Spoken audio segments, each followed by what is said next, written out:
The morning I found Karren Reynolds standing in my driveway with a measuring tape extended toward my snow pile. I knew winter in Boulder, Colorado was about to get a lot more complicated than just scraping ice off my windshield. I had moved into the Meadowbrook Hills neighborhood 6 months earlier, right at the tail end of summer when everything looked peaceful, and the HOA seemed like nothing more than a formality. The house was perfect for me, a single guy in his early 30s who worked from home as a software engineer. The 3-bedroom ranch-style home gave me plenty of space, and the mountain views were incredible. I should have known that the meticulous lawns and uniform mailboxes were warning signs of what was to come. "Excuse me," I called out, stepping onto my front porch in my slippers and bathrobe. It was barely 7 in the morning, and the temperature was hovering around 15 degrees. "Can I help you with something?"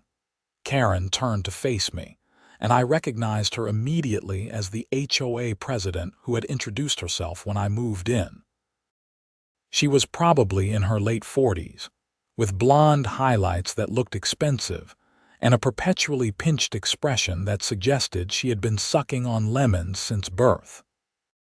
She wore a puffy white coat that probably cost more than my monthly mortgage payment and boots that had clearly never seen actual snow before today.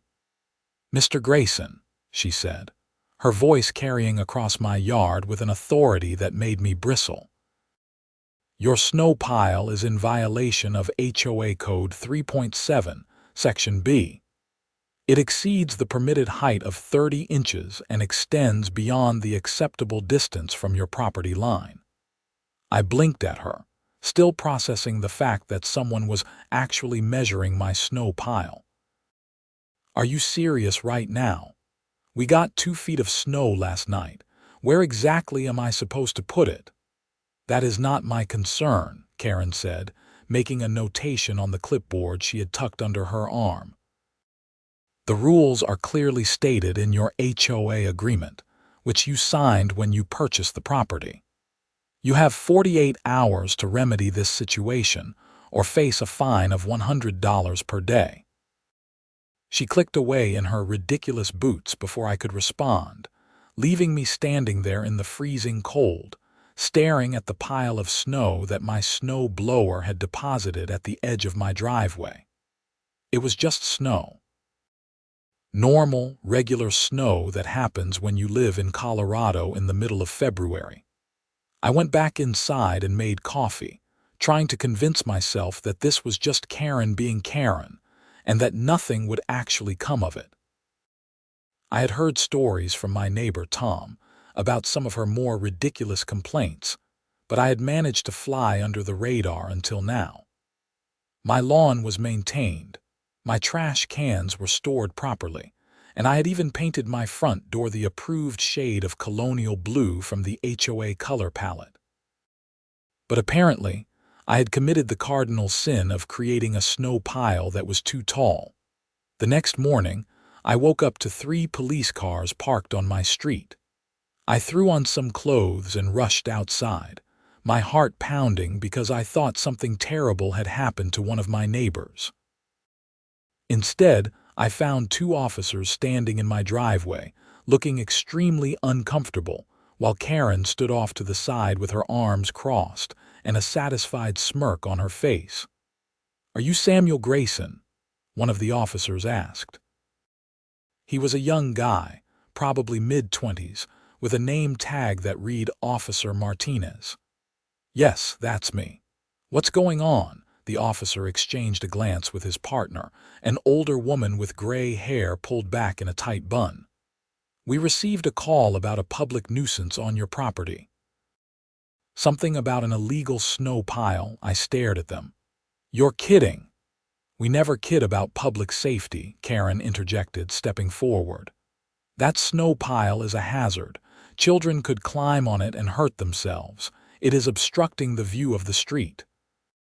And it is in clear violation of neighborhood codes." Officer Martinez looked like he wanted to be anywhere else. "Madam, with all due respect, it is winter. Snow happens. This pile is not obstructing anything and it is on private property. The HOA guidelines clearly state that, Madam, the older officer cut in, and I could see the patience wearing thin in her eyes. Her name tag read Officer Chen. The HOA guidelines do not supersede common sense or actual city ordinances. This is a residential driveway with a normal amount of snow for the season. There is no violation here. Karren's face was turning an impressive shade of red. I demand you cite him for this. I am the president of the Meadowbrook Hills HOA, and I have the authority to. You have the authority to manage your HOA, Officer Chen said firmly.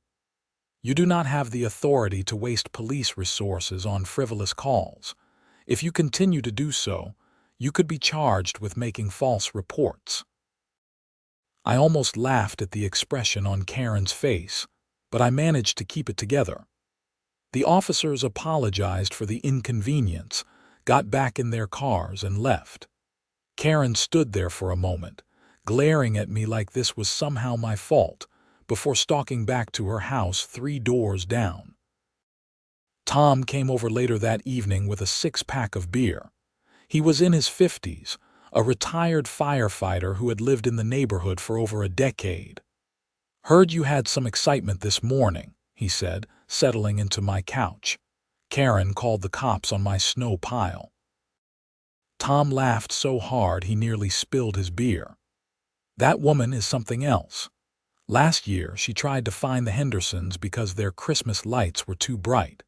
Before that, she reported old Mrs. Patterson for having the wrong shade of white on her fence. I swear, she has nothing better to do than make everyone else miserable. How did she even become HOA president? She ran unopposed. Nobody else wanted the job, and she was eager for the power. Big mistake on everyone's part. She's turned this neighborhood into her personal kingdom." We talked for a while about other things, but my mind kept drifting back to Karren and her measuring tape. Something about the whole situation felt wrong, not just annoying but genuinely concerning. The next day, I decided to actually read through the HOA bylaws that had been buried in the stack of closing documents from when I bought the house. What I found made my blood boil. The 30-inch snow pile restriction was not in the original HOA bylaws. Neither were half a dozen other ridiculous rules that Karren had apparently been enforcing. I cross-referenced the documents with the versions available on the county website, and it became clear that Karren had been adding her own amendments without following the proper procedures for HOA rule changes. According to the actual bylaws, any amendment required a vote by the HOA board, which consisted of 5 members, and then approval by at least 60% of the homeowners. There was no record of any such votes taking place. I printed everything out and went to talk to Tom again. He looked over the documents with increasing anger. "This explains so much. Last year, I got fined $500 for having a garden shed that supposedly violated the structure size limits. I paid it because I thought it was legitimate." "She's been making up rules," I said, "and collecting fines that probably go straight into her pocket. We need to talk to the other board members." That turned out to be harder than expected. The other 4 board members were largely absent from HOA activities. 2 of them, the Johnsons, were elderly and had apparently just signed whatever Karren put in front of them. The third, a woman named Patricia, had moved out of state 6 months ago but was still technically on the board. The fourth, a guy named Robert, told us that he had tried to question Karren's methods once, and she had threatened to sue him for slander. "She rules this HOA like a dictator," Robert said when we met him at a coffee shop in downtown Boulder. He was in his 40s, a lawyer who worked in Denver. "I've been wanting to do something about it for years, but I did not have the energy to fight her. She is relentless." "What if we call an emergency HOA meeting?" I suggested. Get all the homeowners together and vote her out. Robert considered this. It is possible, but it requires signatures from at least 30% of the homeowners to call such a meeting. That is about 20 households. Then let's start knocking on doors. Over the next week, Tom, Robert, and I went door to door throughout the neighborhood. The stories we heard were infuriating. Karren had fined the Mitchells $3,000 for having the wrong type of grass in their backyard. She had threatened to foreclose on the Patel's house because they painted their garage door without approval. She had demanded that the Thompsons remove a bird feeder because it attracted too many animals. Everyone was angry, but many were also scared. Karren had a way of making threats that sounded official and legal, even when they were not. She threw around words like lien and foreclosure and legal action until people just gave in and paid whatever she demanded. We got our 30%, then 40, then 50. By the time we finished, we had signatures from 75% of the neighborhood. Everyone wanted Karren gone. The emergency meeting was scheduled for a Saturday afternoon at the community center. I spent the days leading up to it compiling all the evidence of Karren's improper rule changes and questionable financial practices. Robert helped me organize everything into a presentation that would be clear and damning. Karren, of course, found out about the meeting, and she was not happy. She showed up at my door 2 days before the meeting, her face tight with barely controlled rage. "You are making a huge mistake," she said without preamble. "I have been keeping this neighborhood in line for 5 years. Without me, property values will plummet and everything will fall apart. You have been making up rules and collecting illegal fines," I said, not bothering to hide my anger. "That is fraud, Karren. You cannot prove anything." "Actually, I can. I have copies of the original bylaws and all your fake amendments. I also have testimonies from dozens of neighbors about the fines you have collected. Where did all that money go, Karren?" Her eyes narrowed. "You are going to regret this." She left, and I immediately felt uneasy. There was something in her expression that went beyond anger. It was desperation, and desperate people do dangerous things. The next morning, I woke up to find my car keyed. Someone had scratched deep gouges along both sides, and the word traitor was carved into the hood. I called the police and filed a report, though I had no direct proof that Karren was responsible. Officer Chen came out to take the report. She remembered me from the snow pile incident. "Let me guess," she said. "The HOA lady. I am pretty sure, but I did not see her do it. We will look into it. In the meantime, I would suggest getting a security camera." I took her advice and installed 2 cameras that afternoon, one covering the driveway and one covering the front door. Tom helped me set them up, and we made sure they were clearly visible as a deterrent. That night, Karren came back. I was working late in my home office when I heard the alert from the camera app on my phone. I pulled up the live feed and saw Karren walking up my driveway with something in her hand. She looked around nervously, then threw whatever she was carrying at my front door. I ran to the door and yanked it open. Karren was already hurrying back toward the street.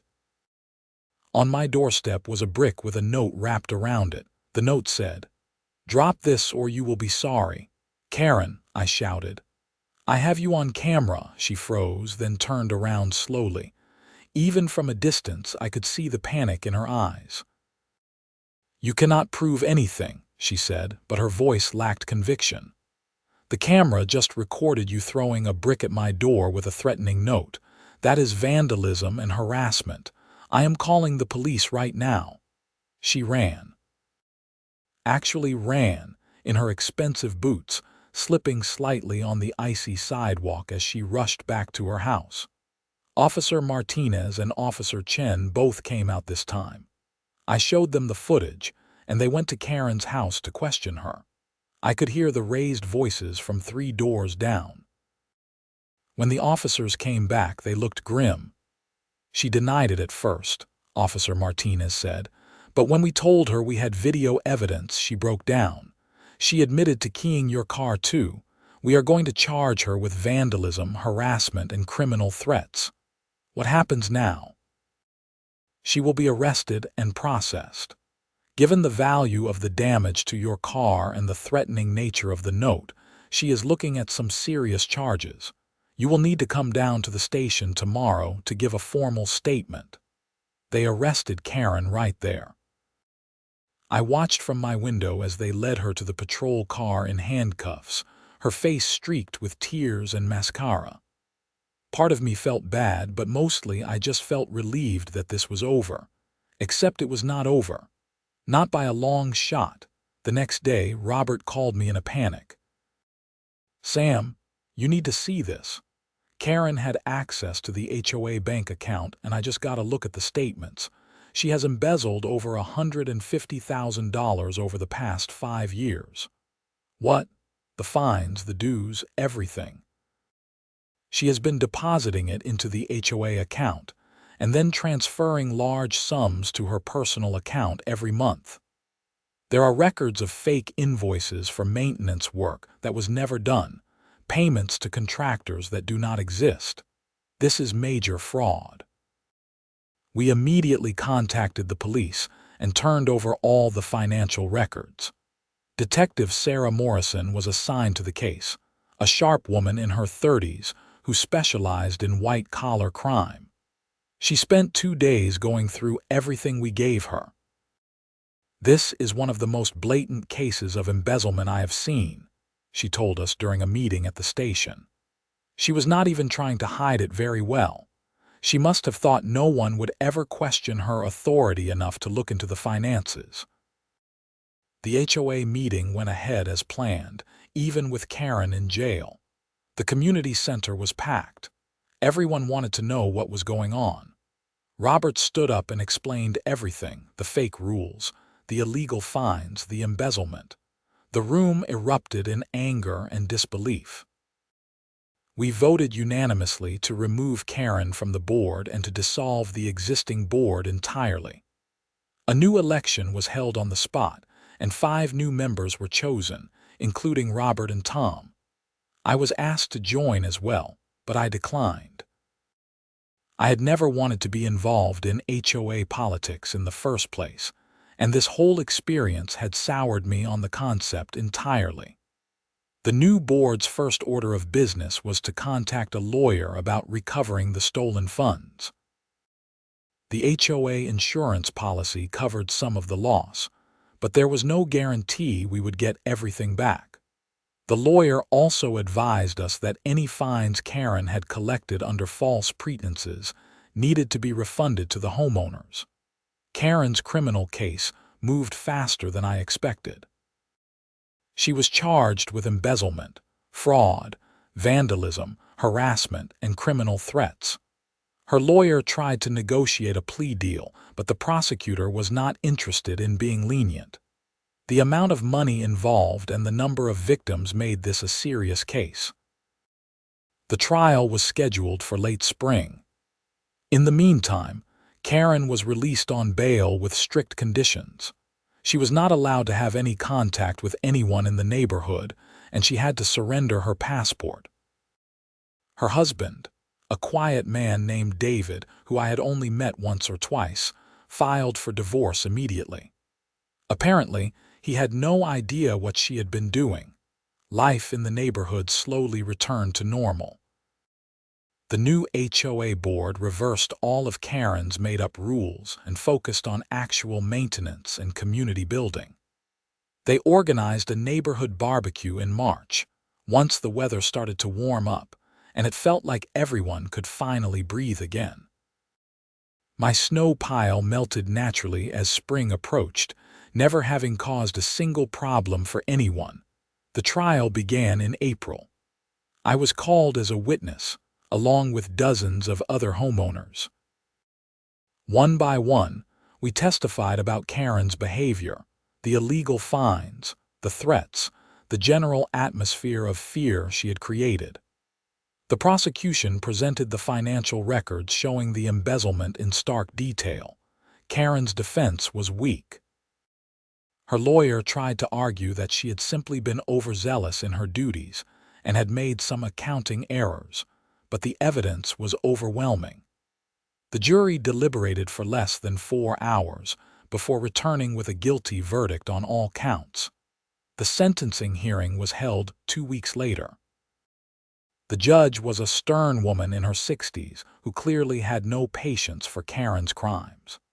She sentenced her to 8 years in federal prison for the embezzlement and fraud charges, plus an additional 2 years for the vandalism and harassment charges. She also ordered Karren to repay the full amount of the stolen funds plus interest, and to pay restitution to me for the damage to my car. I attended the sentencing hearing, sitting in the back of the courtroom. When the judge read the sentence, Karren broke down sobbing. She kept saying she was sorry, that she did not know how things had gotten so out of control, but it was too late for apologies. As I left the courthouse, I ran into Officer Chen. She was there for an unrelated case but recognized me. "How are you holding up?" she asked. "Better now," I said. "This whole thing has been surreal. People get weird about power," she said. "Even small amounts of it. An HOA presidency is not exactly running a country, but to someone like Karren Reynolds, it was enough to make her feel important. And once she started bending the rules, it was easy to justify breaking them entirely. Do you deal with this kind of thing often? More than you would think. HOAs can bring out the worst in people. I am glad this one had a clear resolution, though. A lot of times, these situations just fester for years until everyone is miserable." I thought about that as I drove back home to Boulder. The mountain views seemed more beautiful than ever, and the neighborhood felt peaceful in a way it had not since I moved in. Tom waved from his yard as I pulled into my driveway, and Mrs. Patterson was walking her dog without looking nervous about violating some made-up rule. The HOA recovered about 60% of the stolen funds through a combination of insurance and the forced sale of Karren's house. The money was distributed back to homeowners based on how much they had paid in illegal fines over the years. I got a check for $1,200, which covered the damage to my car, and then some. The new board established clear financial oversight procedures and transparency requirements. Monthly financial reports were now posted on the HOA website, and any expenditure over $500 required approval from at least 3 board members. Robert, as the new president, was doing an excellent job of actually serving the community rather than ruling over it.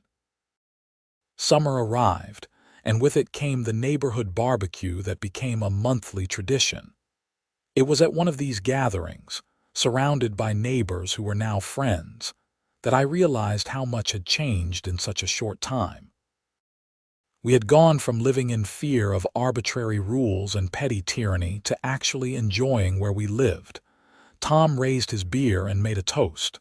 To Sam, for having the guts to stand up to a tyrant over a snow pile. Everyone laughed and cheered. Mrs. Patterson added, and to Officer Chen for telling Karren that winter means snow everywhere. More laughter. I felt a warmth that had nothing to do with the summer heat. This was what a neighborhood was supposed to feel like. Not perfect or pristine or ruled by endless regulations, but lived in and comfortable and real. Karren's story became something of a cautionary tale in Boulder. The local newspaper ran an article about the case, focusing on the dangers of unchecked HOA power and the importance of community oversight. Other neighborhoods started examining their own HOA practices, and a few discovered similar, if less extreme, problems. I kept the security cameras up, not because I felt unsafe, but because they had proven useful. They also captured some amusing moments, like the time a bear wandered through the neighborhood and tried to get into Tom's trash cans, or when a group of teenage kids had a snowball fight in my yard and accidentally broke their friends' glasses. That next winter, when the first big snow fell, I cleared my driveway and created a snow pile in the exact same spot as before. It was even taller this time, well over 30 inches. I took a photo of it and sent it to Tom with the caption, "Living dangerously." He responded with a laughing emoji and, "Watch out, the snow pile police might get you." But there were no more visits from Karren, no more measuring tapes, no more ridiculous complaints.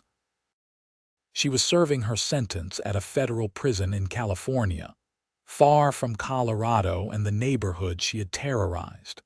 According to the news, she was participating in prison programs and supposedly showing remorse for her actions. I hoped that was true, but I also knew that some people never really change. The divorce between Karren and David was finalized that spring. David sold their house and moved to Arizona to be closer to his sister. I felt bad for him. He seemed like a decent guy who had been completely blindsided by his wife's criminal behavior. Several neighbors, including myself, wrote character references for him during the divorce proceedings, making it clear that none of us held him responsible for what Karren had done. The HOA continued to evolve in positive ways.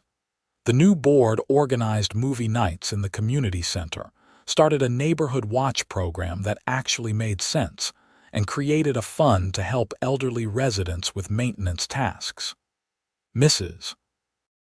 Patterson received help replacing her roof at a reduced cost thanks to the collective bargaining power of the HOA negotiating with contractors. The Patels got assistance with landscaping after a tree fell in their yard. This was what an HOA was supposed to be, a way for neighbors to work together and support each other, not a tool for one person to exert control and extract money. I even started dating someone from the neighborhood, a woman named Rachel who lived 2 streets over. She had been one of the signatures on our petition to remove Karren, and we bonded over shared war stories of ridiculous HOA violations. Rachel had been fined $200 for having a wreath on her door that was supposedly not in keeping with the neighborhood aesthetic. She had paid it, fuming the entire time, and had been thrilled when Karren was finally exposed. Our first date was at a restaurant in downtown Boulder with a view of the Flatirons. We talked for 3 hours, barely noticing when they started closing up around us. She was smart and funny and had a cynical edge that matched my own. When I walked her back to her car, she kissed me and said, "Thank you for taking down the snow pile tyrant." I laughed. "Is that what they are calling her now, among other things? You are kind of a neighborhood hero." "I just wanted to put my snow somewhere. And you ended up exposing a criminal enterprise. That is quite a domino effect." We dated through the summer and into the fall. By the time winter came around again, we were serious enough that I gave her a key to my house. The first time she used it, letting herself in after work while I was in the middle of a video call, I had this moment of perfect contentment.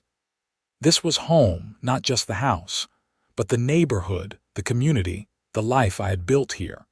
Karren's appeal was denied that December. Her lawyers had argued that her sentence was too harsh, but the appeals court disagreed. The embezzlement alone justified significant prison time, and the additional charges only made the sentence more appropriate. She would serve at least 6 years before being eligible for parole. I tried not to think about her much. Anger is exhausting, and I had moved past that phase. When I did think about her, it was mostly with a sense of bewilderment. How had measuring snow piles and enforcing paint colors become so important to someone that they would risk everything? What kind of emptiness existed in her life that power over an HOA could fill it, Rachel had a theory. People like her need to feel in control because they are afraid. Afraid of chaos, afraid of change, afraid of not mattering. So they create little kingdoms where they make the rules, and anyone who challenges them becomes a threat that has to be eliminated. That is pretty dark, but probably accurate. Think about it. She could have just been a normal HOA president, organizing events and making sure the common areas were maintained.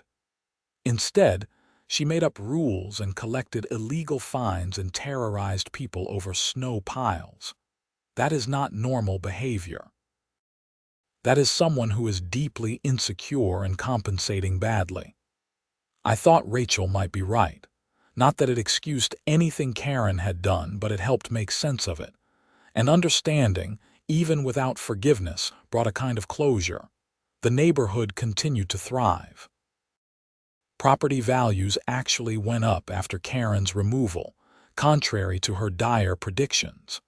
Turns out people liked living in a place where they did not have to worry about being fined for nonsense. The houses sold quickly when they hit the market, and new families moved in with enthusiasm. One of those new families, the Gonzalez, moved into Karren's old house. They had 2 young kids who immediately became friends with the children of other families in the neighborhood. Within a week, there were kids playing in the street again, riding bikes and drawing with chalk on the sidewalk. It felt alive in a way it had not when Karren was in charge. I helped organize a welcome party for the Gonzalez family, and it turned into another big neighborhood gathering. Someone brought a grill, someone else brought a cooler full of drinks, and suddenly there were 50 people in the street having a party. It was spontaneous and chaotic and perfect.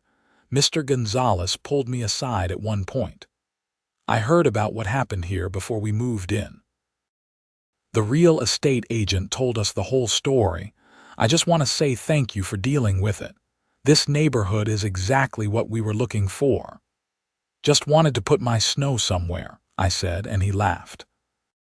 Time passed the way it does, marked by seasons and holidays and the small moments that make up a life. Rachel moved in with me officially, bringing her cat and her collection of plants and her energy that made my house feel even more like a home. We talked about getting married eventually, but there was no rush. We were happy. The HOA became a model for good governance. Robert was invited to speak at a national conference about HOA management, sharing the story of how our neighborhood had transformed from a dictatorship to a democracy. He talked about the importance of transparency, oversight, and actually listening to residents. The presentation was well received, and several other HOAs reached out for advice on reforming their own practices. Tom retired fully from his part-time security job and spent his days woodworking in his garage. He made beautiful furniture and gave pieces away to neighbors as gifts. I still had the coffee table he made me, solid oak with intricate carvings along the edges. Mrs. Patterson passed away peacefully in her sleep at the age of 89. The neighborhood held a memorial service in the community center, and it was standing room only.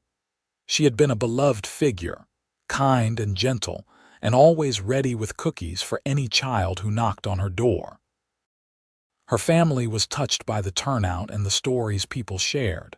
The house was sold to a young couple with a newborn baby.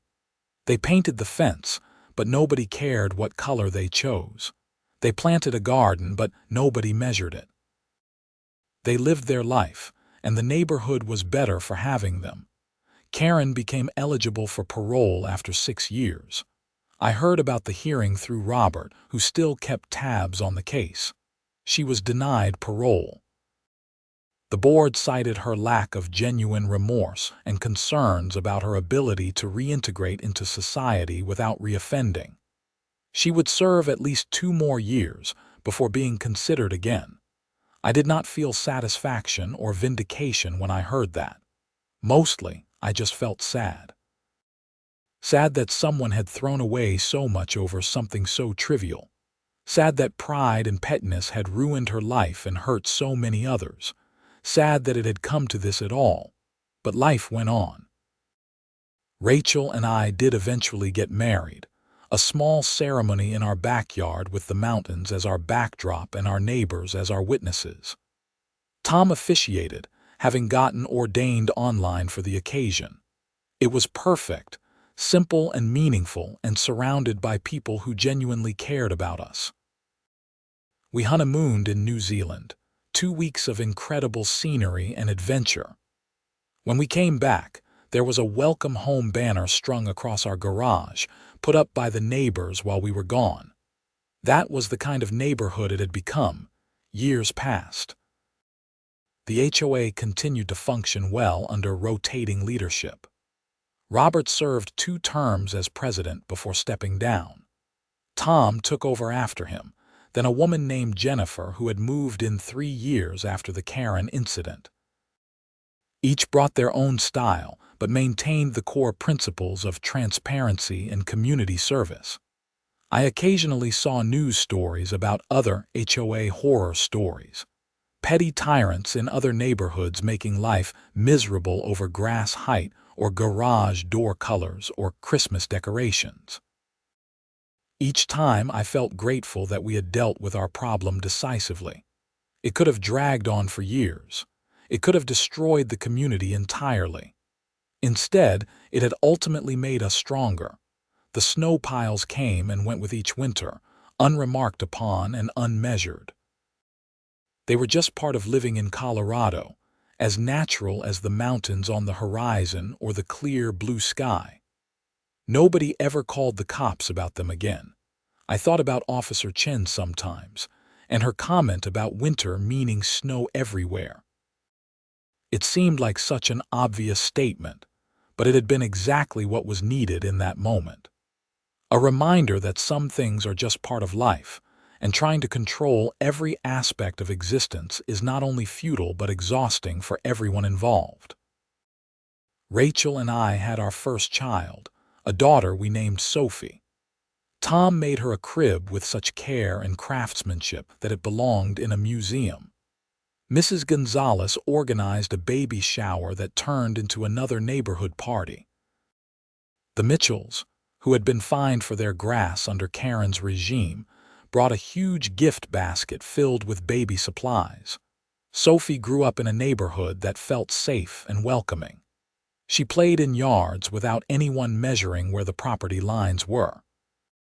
She drew chalk art on sidewalks without anyone citing regulations. She built snowmen that were absolutely not within any kind of height restriction, and nobody cared because that is what kids do in winter. One day, when Sophie was about 5 years old, she asked me why we had so many pictures from neighborhood parties. Rachel and I had created a photo wall in our hallway documenting various gatherings over the years. Because we like our neighbors, I told her. Why? Because they are good people. And because we all work together to make this a nice place to live. What about the mean lady? I was surprised. We had never talked about Karren around Sophie. What mean lady? The one Tom talks about sometimes. The one who went to jail. I exchanged a glance with Rachel. Kids pick up more than you think. That was a long time ago, before you were born. There was a lady who was not very nice to people and she did some bad things. But she is gone now and everything is better. Good, Sophie said with the absolute certainty of a child. I like our neighborhood. Me too, sweetheart. Me too. Karren was eventually released from prison after serving 8 years of her sentence. I heard through the grapevine that she moved to Florida to live with a cousin, far from Colorado and the life she had destroyed. I hoped she had learned something, had changed somehow, but I would never know. She was no longer part of my story or my neighborhood story. The HOA that she had once ruled with an iron fist continued to thrive without her. The community center was renovated and expanded. funded by careful budgeting and voluntary contributions from residents who appreciated having a nice gathering space. The landscaping in the common areas was maintained by a rotation of volunteer teams rather than expensive contractors, saving money and building community bonds. Robert eventually moved to Seattle for a job opportunity, but not before throwing a massive going-away party that lasted well into the night. At one point, slightly drunk and nostalgic, he pulled me aside. "You know what the craziest part of this whole Karren thing is?" he said. "If she had just been normal, if she had just done the job properly, she could have been HOA president for as long as she wanted. People would have been grateful, but she could not help herself. She had to push and control and steal until it all came crashing down. Power corrupts," I said. "Apparently even fake power over snow piles." We both laughed. The Mitchells renewed their vows in a ceremony at the community center, celebrating 25 years of marriage. Half the neighborhood showed up. Tom gave a speech about love and commitment that had everyone in tears. The grass in their backyard, the grass that Karren had fined them thousands of dollars over, looked beautiful and healthy. Life continued its steady rhythm. I worked from home, watching the neighborhood through my office window as seasons changed and years passed. I saw kids grow up and move away for college. I saw elderly residents downsize and move to warmer climates or assisted living facilities. I saw new families arrive with fresh energy and hope.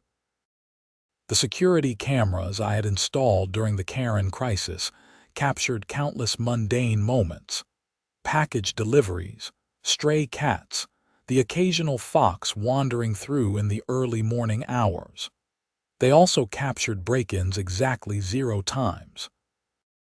It turned out that a neighborhood where people actually knew and cared about each other was naturally safer than one ruled by fear and regulations. Sophie started school, making friends with other neighborhood kids.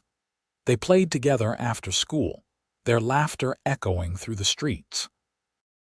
On Halloween, the neighborhood went all out with decorations and candy, and it felt magical.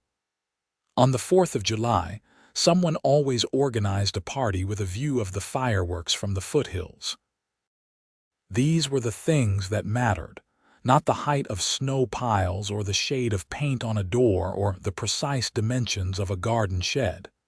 Community, connection, the small kindnesses that neighbors show each other. That was what an HOA should facilitate, not obstruct. The snow pile that had started everything melted and reformed countless times over the years. Sometimes it was bigger, sometimes smaller, depending on the severity of the winter. It never caused a problem. It never obstructed anyone's view or presented a hazard to children. It was just snow, temporary and harmless, part of the natural cycle of seasons in Colorado. I thought about Karren occasionally, usually when winter came and I was clearing my driveway. I wondered if she ever thought about how things spiraled out of control, how a ridiculous complaint about snow had ultimately led to her imprisonment. I wondered if she understood that the problem was never the snow pile but her desperate need to control something, anything in her life. But mostly I did not think about her. She was the past, a cautionary tale, a reminder of what can go wrong when people lose perspective. The present was what mattered: my wife, my daughter, my neighbors, my home. The neighborhood continued to evolve and improve. A little free library appeared on the corner, built and maintained by a retired teacher named Margaret. A community garden was established on a vacant lot, with individual plots for anyone who wanted to grow vegetables. The HOA organized quarterly cleanup days, where everyone pitched in to pick up litter and maintain the common areas. These were the kinds of projects that brought people together rather than driving them apart. They built equity in the literal and figurative sense, making the neighborhood more valuable and more valued at the same time. Sophie asked me one winter if she could build a snow fort.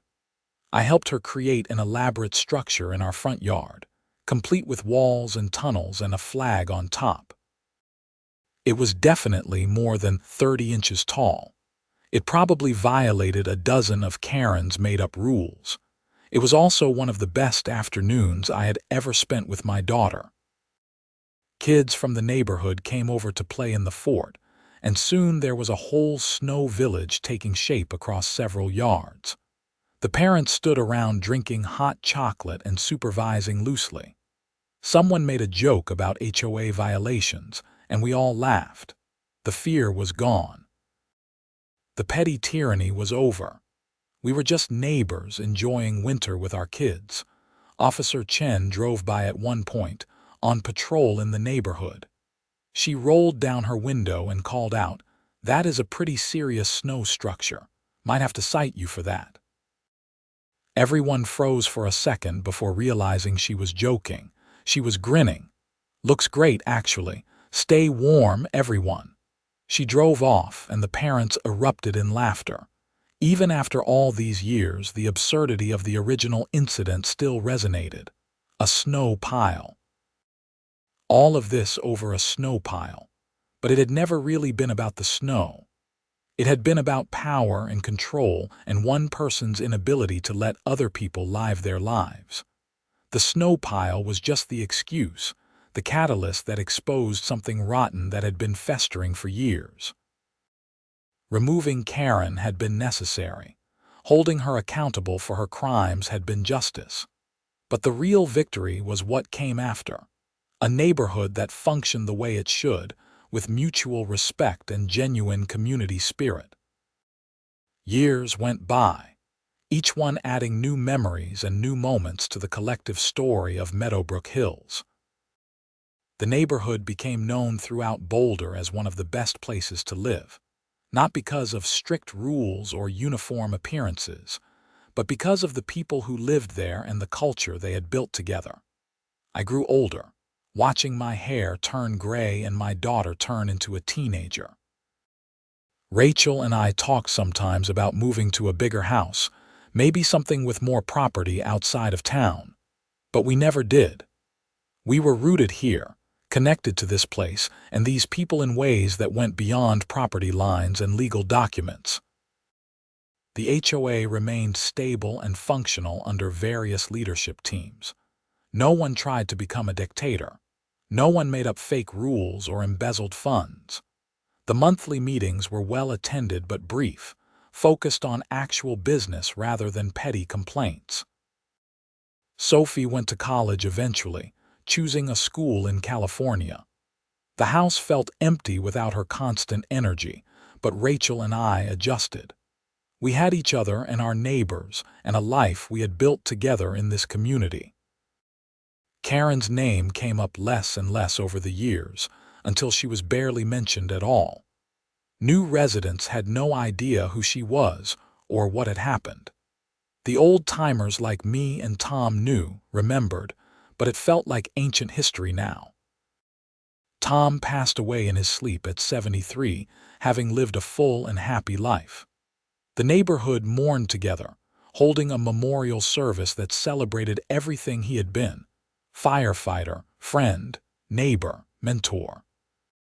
His furniture was distributed among friends and family, beautiful pieces that would last for generations. I kept the coffee table, as I had known I would. I ran my hand over the carved edges sometimes, remembering the man who had made it and the community we had built together.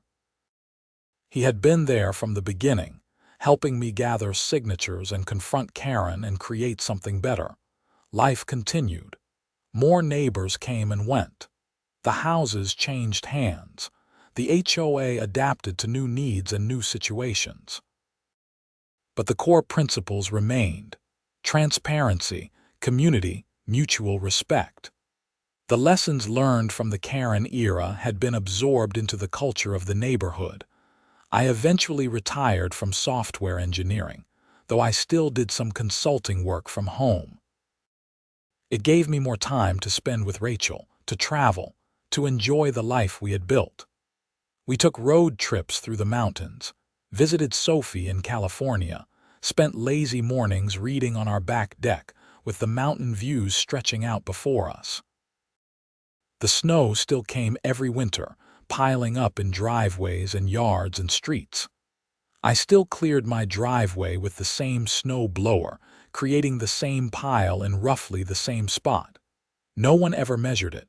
No one ever complained. It was just snow, beautiful and temporary and utterly normal for Colorado in winter. Sometimes I stood outside after clearing the driveway, looking at that pile of snow and thinking about everything it represented. The absurdity of the complaint that started it all. The chain of events that led to justice being served. The community that emerged stronger on the other side. The life I built here in this place with these people. A simple snow pile, unmeasured and unrestricted, standing as a small monument to common sense, community, and the idea that sometimes winter just means snow everywhere. And that has to be okay.